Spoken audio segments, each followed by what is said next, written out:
Hey guys, today I want to take a look at another article that I've had just chilling in this group. Um, I'm just kind of keeping around so I don't forget. This one is different than the others. This one has to do more with the tragedy of this young girl, Tori Dunn, and the failure of the law, not necessarily law enforcement. I think they do their job. They do their best, but like they call soft on crime policies. So people doing a crime, they get out on probation, on bail, and they just do that on repeat. Some ridiculous statistics of officers arresting the same people over and over again, months for years, and it's just a drain on resources. And a lot of the times there's it's not just resources. I mean, these people are committing crimes, they're stealing from people, they're ruining people's lives, and in this case taking lives brutally. So this is just ridiculous. All right. Um this young girl had her life taken in her own home, stabbed to death. Brutal way to go in your own home. And this dude, not this guy, this is a father. Feel sorry for him. I don't know if this is after. It looks like it is. He's holding it together. I guess he's probably. I mean, that sign. It's like, yeah, you want justice. You can't. You don't just want to go softly into the night. Like, this is some bull, to put it lightly. So it says Dunn's murder is one of two violent crimes that man is accused of committing within weeks of each other. Um, if I find the name of the guy, Adam Troy Mann. So we have this sequence, not as even as like a series of events that this guy went through. All right, so January 15th, arrested for a confrontation, and this man Scott Hastings, who CBC here is talking to, he was walking in the area when he heard a woman cry for help after the the criminal man grabbed her bag. Okay, he's riding away on the bike. Hero guy, Scott Hastings, shoulder checks him onto the road. Very Canadian. Probably played hockey.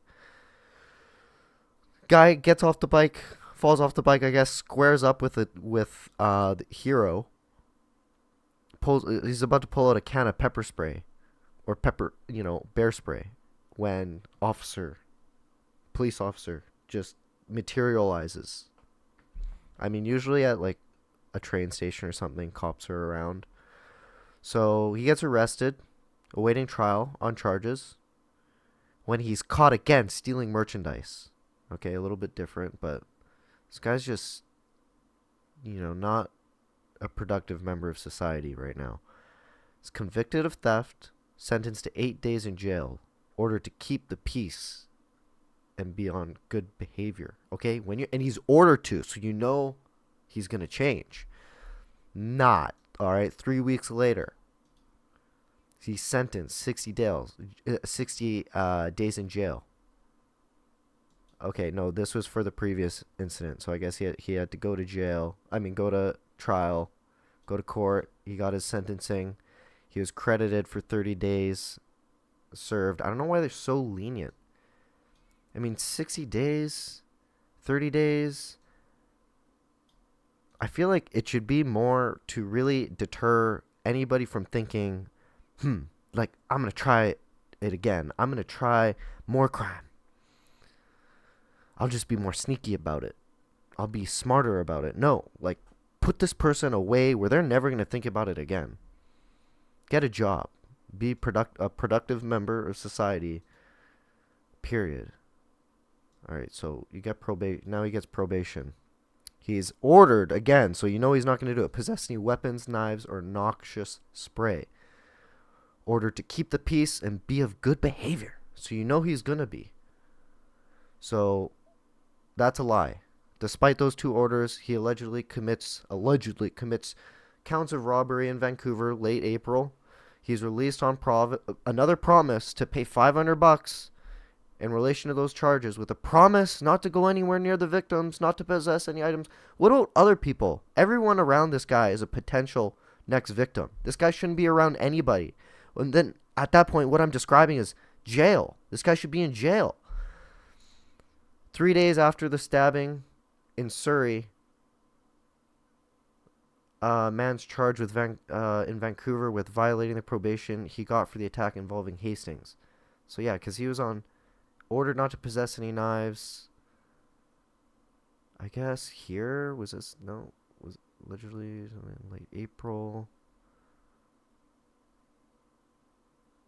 I guess they mention May 26th date somewhere where he allegedly was also involved in some sort of like stabbing, or he had a knife, and that's why 3 days later they're saying, yeah, like after the stabbing in Surrey, they're like, hey man, you're not supposed to have knives. So he gets charged in Vancouver.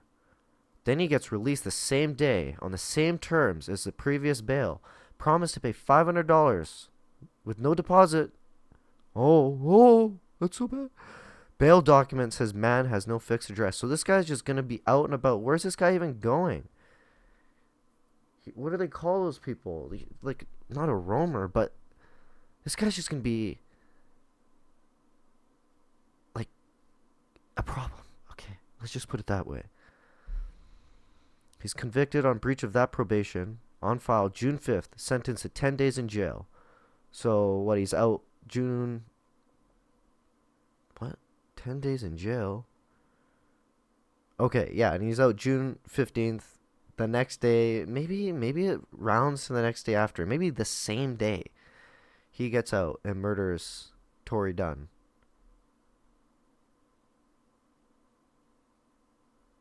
I don't know how the judge wouldn't say, hey, you broke probation, straight to jail. I was always under the impression that's how it worked. Yeah, well, people are waking up. Okay? Because this isn't right. Someone who is law-abiding,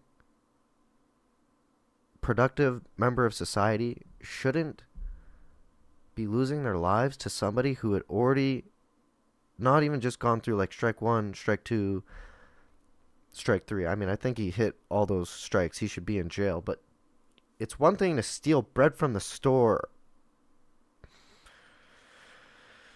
or something. I don't know, some sort of lesser crime. But this guy was, stabbing people. I think when you try to stab somebody, that's pretty brutal. I couldn't imagine stabbing somebody. Like, people are pretty delicate. Like, just breaking a bone. You take a knife and jab it into somebody. That's crazy. That's you shouldn't be around other people if you can just do that so willingly. So this is justice for Tori. I hope that the family was able to find some sort of justice in this. I kind of doubt it, just the way that things are. I'm sure that this guy got like 10 years in jail, and then he'll be out in like 4 or 5 for good behavior, and more promises to act good and orders to behave proper. But it's all bull. Throw him in jail. Then throw the key in another jail. You know what I mean. Just throw that key away, okay? That's it. Soft on crime, bullcrap, leads to nothing good. Criminals need to do hard time and need to be treated like criminals. Not like kids that, made a blunder and you put them in a corner for 5 minutes. It's not enough. It's not enough. Tell me what you think. What do you think? Am I crazy? Am I too much? Probably.